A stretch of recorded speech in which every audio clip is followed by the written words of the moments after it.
Hello there, welcome to today's video on the Pomodoro Technique. And this is something that may help you if you're a procrastinator and put work off. So one of the things that I struggle with sometimes is putting stuff off that I don't really want to do or that I haven't got a real interest in doing at times. So this technique really helps me. Let me explain what it is. First of all, you're going to need a timer.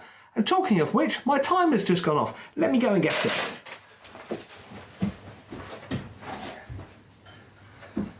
So, here's my timer.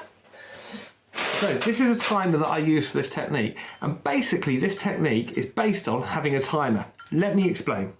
So, how the technique works is that you first of all set yourself a to-do list and prioritise what needs to be done on that given day that you're doing the work.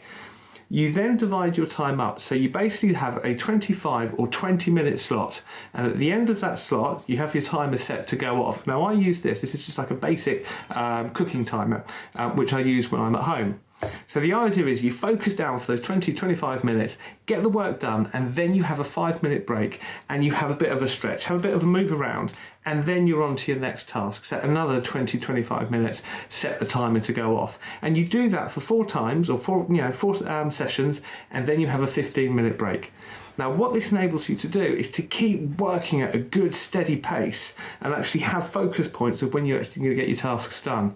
Now, I use this at home with this timer, and I found a timer that works for me. For those of us with ND brains, the sensory aspect of what we do is really important. So finding a timer that works for you is really, really useful. So I found one that I use at home that's nice and noisy, and I put it on the other side of the room. So then for my ADHD, it forces me to get up and move around and pick it up and get me out of my seat.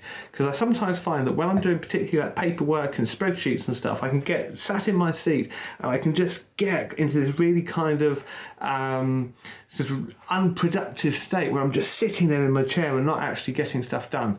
By having those set times, it just keeps me on track and keeps me moving forward and keeps me being productive. Now, for those of us who are career professionals, what we can do is actually share this technique with our clients, particularly young people who might say, for example, struggle with homework, organising their time.